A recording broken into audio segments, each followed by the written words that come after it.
back. Today I wanted to do a review on the super popular brand new Well People's Bio Tint Multi-Action Face Moisturizer. This is targeted or marketed as a tinted moisturizer. It comes in a satin finish and it has 3 shades. I have their website pulled up here. 3 shades, which is kind of unfortunate because it doesn't really cater to too many skin tones. It comes in fair, light, and medium. I have the shade 3 medium, which isn't really that dark. So if you're any darker than me, you probably won't be able to try this. I don't know, they could have already announced that they have in the works more shades, but I do hope they come out with more shades so other people can try it. Now this, sorry if I sound nasally, my allergies are super bad right now, so my nose is really stuffed up. This has an SPF of 30, which I have seen this so much on social media, and I didn't watch any reviews before buying it. I just wanted to buy it. I wanted to try it. I really like Well People, and I really want to find a good tinted moisturizer because spring and summer is coming up, and that's all I like to wear. I do not like to wear heavy foundation or even a lot of powders in the spring and summertime when it's hot. My skin's really oily as it is.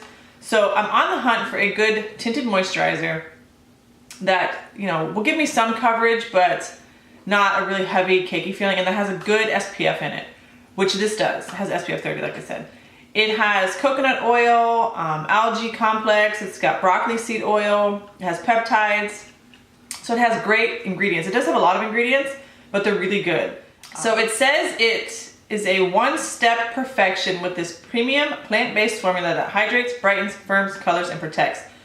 So to me, I guess you could look at this more like with the texture and the consistency of this. I would say this is more of like a BB or CC cream, which tends to be a little thicker to me than a tinted moisturizer. It does come in their gray, kind of like that steel packaging. It has a pump, which is great. I absolutely love this packaging. It's very small, travel friendly, I would think. It has 1.2 fluid ounces, and which is a little bit more than what you get in the standard foundation, which is usually 1 ounce.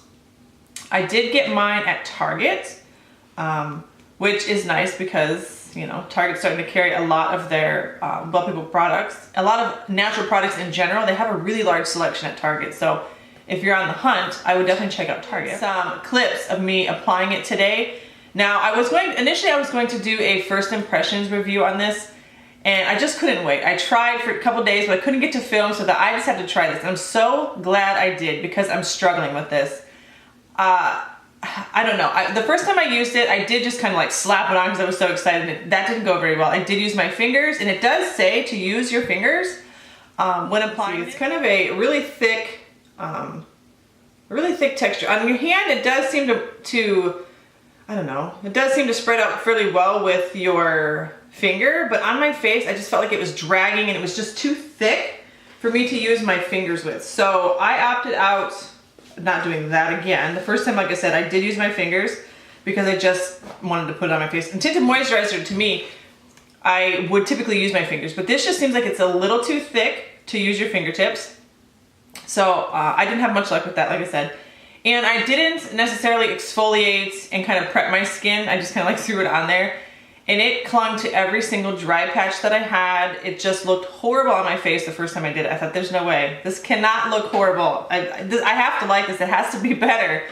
So I tried it again, exfoliated my face. I did this time use the Pacifica moisturizer with 1 little dot of a facial oil. I don't remember which facial oil I used, but 1 dot of oil. And I put that on first to see if it would help spread it better, as well as not cling to any dry patches. Again, I didn't even know I had these dry patches, which I really hate when foundations or tinted moisturizers do that, where they cling to stuff that you don't see or didn't even know you had until they kind of accentuate it.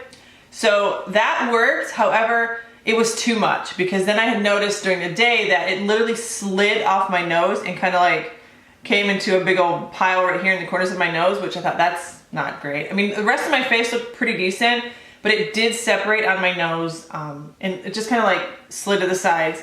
So I thought, let me try it again. First time was a fail because I didn't prep my skin. The second time I did, but I did add an oil and a moisturizer on top. And that didn't work very well. So, and I also used a angled kabuki brush the second time, which did work better than my fingertips. So I tried it again because I really want to love this product because I love Well People. and I wanted tinted moisturizer that works.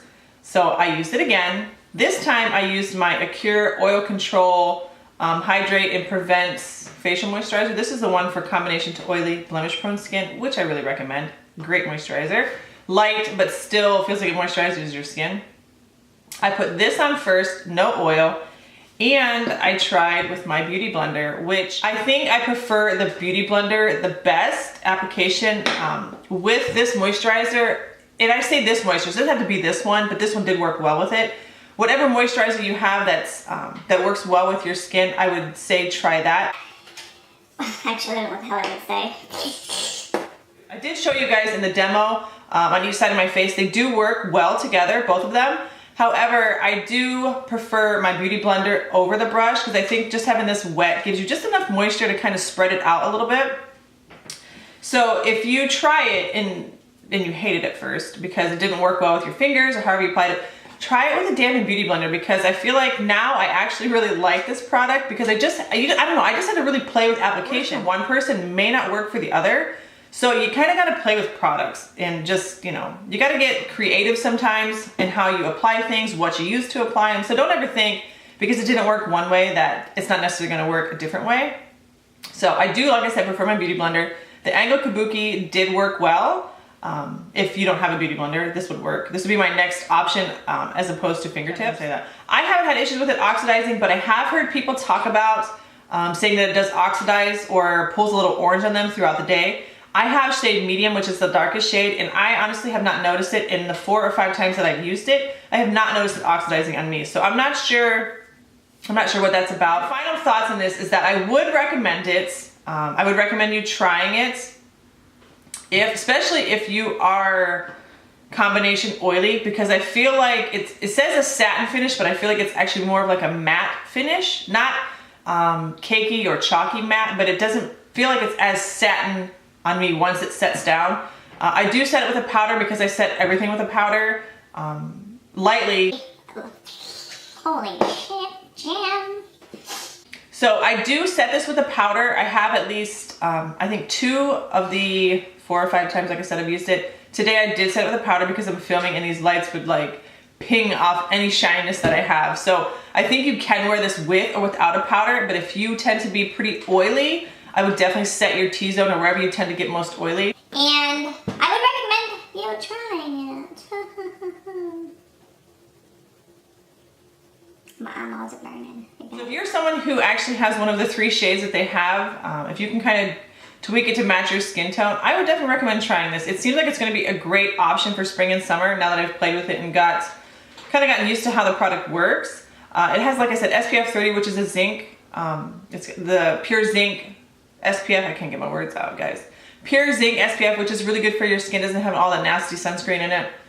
So I would highly recommend it. And like I said, don't be discouraged if you have it and it didn't work, or it, like, you know, you just had experiences like I had. Just play with it, give it a chance, because I think once you figure it out, you'll really like it. It has good coverage. It has, to me, it has more of, like I said, a BB cream or a CC cream coverage than a tinted moisturizer. It provides pretty good coverage. So this alone evens out my skin tone, covers up redness. So I don't know that you couldn't use this in place of a foundation completely if you're someone who, you know, you don't have a lot of concerns or things that you really want to cover up full coverage. If you're someone like that and you can find a shade, I would use this as your regular foundation. Set it a little bit with a powder if you need a little coverage in other areas, or a little bit of concealer. But this is really good coverage, I must say, especially for a tinted moisturizer. I really like it. Like I said, I had to play with it. I didn't like it at first. Now I do. And now I recommend it. So I'm so glad I did not do a first impressions on this, because I would have hated it. I would have had such a bad review because, like I said, it took me a while to figure this product out, which is weird, but I'm so glad I gave it a chance. Anyway, if there's any other things that you guys would like to see me review or talk about, let me know in the comments below, because I really like doing reviews. It's kind of a way to give you guys an honest opinion on something, especially new products. If you're on the fence and you want to buy them, but you don't know if you want to spend your money, let me know in the comments below and I will gladly review them. And yeah, and also leave me a comment below if you know of a good tinted moisturizer that's good for oil control, because, you know, I'd like to try out some more to give options for other people if they don't have access to certain things or something didn't work for them. I would like to give other people options for good tinted moisturizers, especially because spring and summer's coming up. So leave me a comment below. if you know of a good one, I'll review it. And yeah, I hope you guys enjoyed today's video. Don't forget to subscribe if you're not already subscribed. Welcome if you're new. And give this video a thumbs up if you enjoy reviews. And I will see you all in my next video. Peace out.